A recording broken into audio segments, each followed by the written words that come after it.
Have you ever felt a kind of tiredness that sleep simply can't touch? The kind where you wake up after a full night's rest and still feel heavy. Not physically, but somewhere deeper, in a place you can't point to. It's like carrying a suitcase you don't remember packing, filled with emotions, expectations, and invisible responsibilities you never asked for. And the strangest part, when people ask what's wrong, you don't know what to say.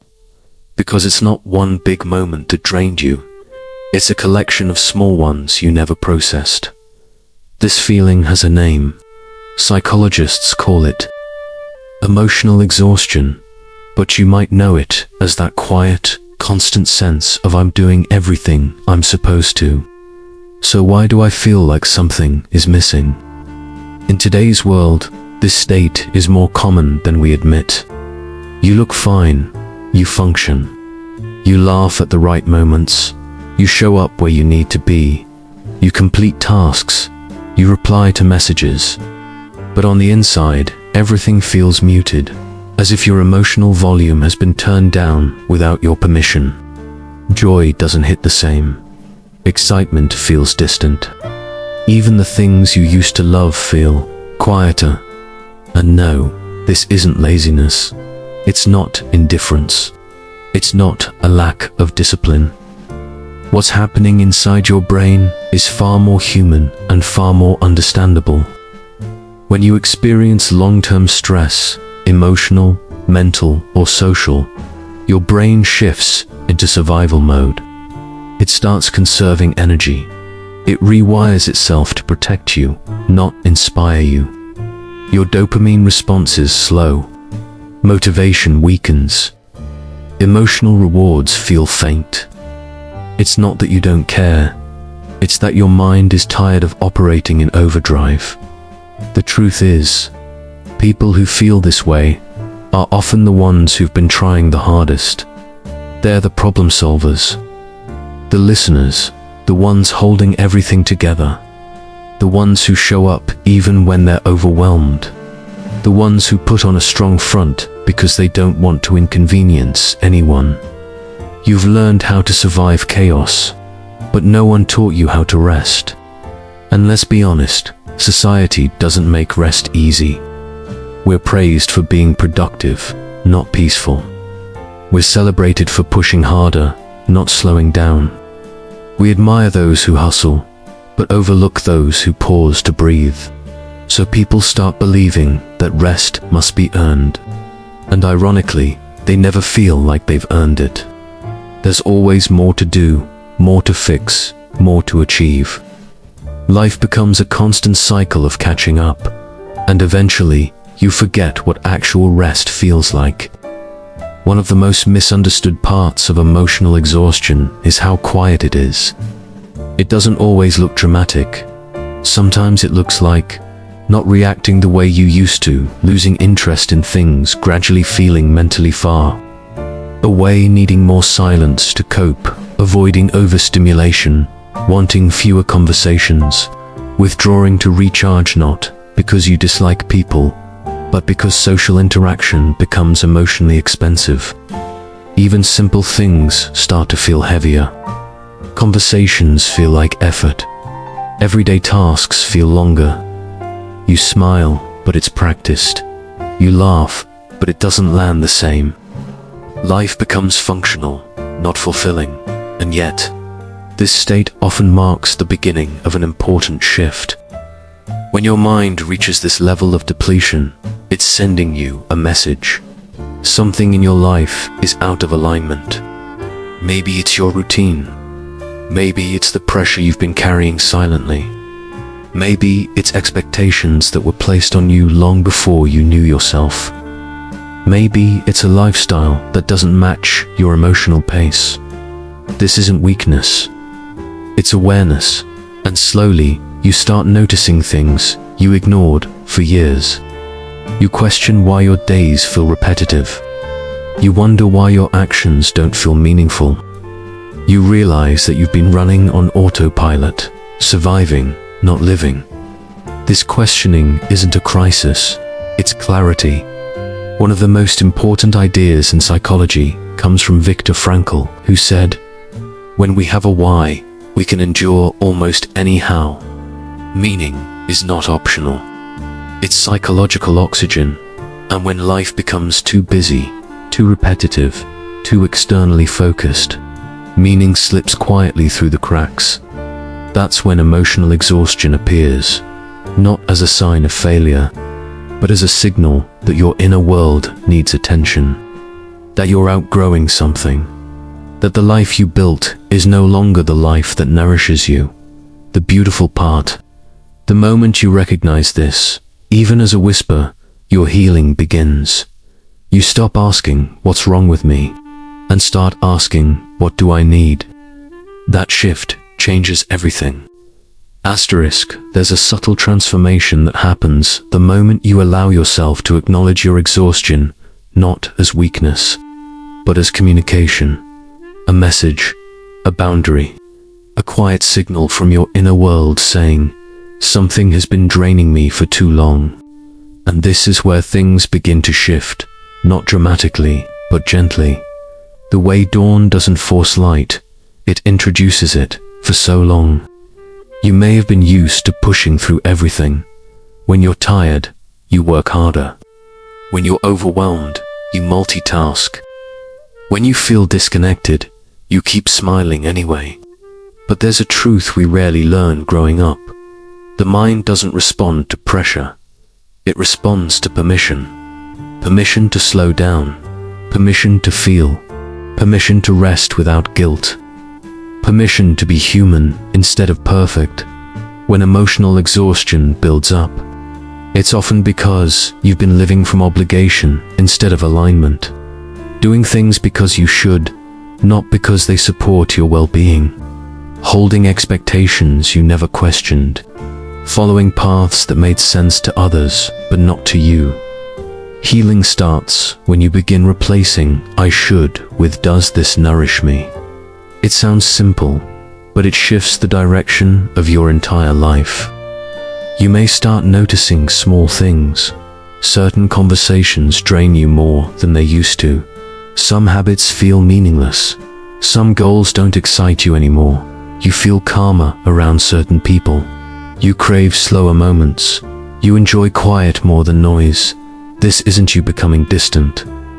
This is you returning to yourself. One of the most overlooked sources of energy isn't sleep, diet, or motivation.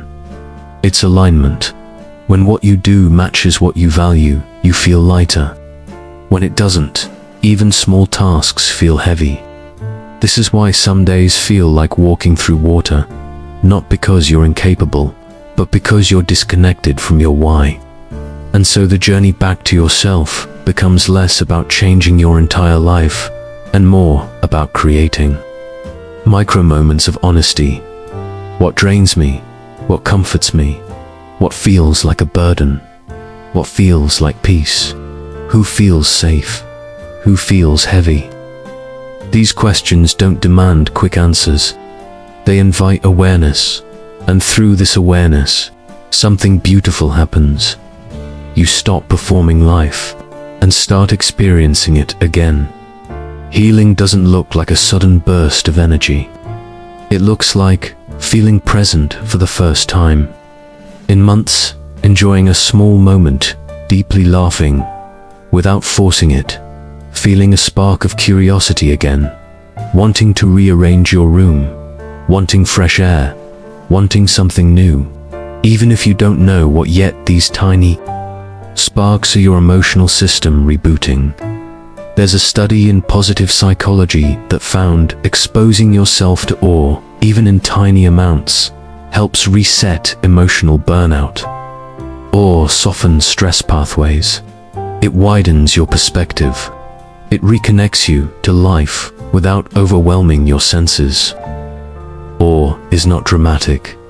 It can be as simple as the sky at 5 p.m., a song that understands you, the texture of rain, the way the world quiets at night, a long exhale. These small encounters remind you that you're still here, and that being here still matters. What emotional exhaustion takes away isn't your strength, it's your connection. What healing gives back is presence, calm, clarity, and there is something profound about reaching this state. You begin to value authenticity more than performance. You begin to choose peace over pressure. You begin to understand the difference between pushing through and moving forward. Moving forward is gentle. It's intentional. It respects your pace. You don't need to change your whole life overnight. You don't need a grand transformation. You simply need to follow the moments that make you feel real again. Because emotional exhaustion isn't the end of your story. It's the turning point. The moment you stop living on autopilot. The moment you rediscover what gives your life depth. The moment you return to your inner voice, the one you silenced to stay strong for too long. And when you begin to reconnect, even slowly, the world changes. Colors feel warmer. Time feels softer. Your breath feels deeper. Your thoughts feel kinder. Life feels like something you're part of again, not something you're enduring. You're not behind, you're not losing, you're not broken. You are realigning. And realignment is the beginning of a life that finally feels like yours. There comes a moment in every journey of emotional exhaustion when something subtle begins to change. It doesn't feel dramatic. It doesn't feel loud. It feels more like a quiet shift, the way a season changes without announcing itself. A slow but steady movement toward clarity. You begin noticing the contours of your inner world again. Not because everything is fixed, but because you are becoming present. For the first time in a long time, your mind isn't racing ahead or drifting away. It's here, with you. In this exact moment, this presence is the foundation of reconnectation. And reconnection is not about rebuilding the old version of you. It's about finally meeting the version that's been waiting underneath all the pressure, expectations, and noise. Psychologists call this return to authenticity, self-realignment, a process where the external world becomes quieter and the internal world becomes clearer. It starts with the smallest realization. I don't have to live the same way I've always lived. That sentence alone can feel like a breath of air after years of holding it in. Because for so long, life has been shaped by momentum, routines, obligations, roles, responsibilities. You wake up and step into a script you never consciously wrote. But reconnection invites you to start editing that script, one honest line at a time. And once you begin, a deeper understanding appears. You're not rebuilding yourself, you're rediscovering yourself. The return of inner CUR, recite EY, one of the first signs of emotional reconnection is something so subtle most people miss it. Curiosity, not the loud, energetic curiosity of excitement, but a soft, thoughtful curiosity. A what if? Maybe I should try. I wonder how I actually feel about this. You start tuning into your preferences again. What environments feel calming? Which voices drain you? Which routines lift your mood? Which habits feel like obligations rather than choices? Which dreams still quietly tug at your mind? This is the mind rebooting its desire for exploration. Not in a grand, adventurous way, but in a gentle, grounded one. Curiosity is the opposite of emotional numbness. When curiosity returns, it's a sign that your emotional system is waking up. The science of rebuilding ENR. People think energy is only physical, but psychological science says otherwise. There are 3 forms of energy that determine how alive you feel. 1. Emotional energy, your capacity to feel, care, and connect. 2. Cognitive energy, your ability to focus, make decisions, and think clearly. 3. Identity, energy, your sense of purpose, alignment, and personal meaning. When emotional exhaustion hits, it drains all three at once. But when reconnection begins, these energies don't return all at once. They return in layers. First comes emotional softness, the ability to feel again. Then comes clarity, mental space that wasn't there before. And finally comes identity, the understanding of who you are beyond survival mode. This layered return is why you may feel small improvements before big ones. You might enjoy a moment of silence. You might feel slightly lighter after cleaning your room. You might reconnect to music. You might crave fresh air or a certain food.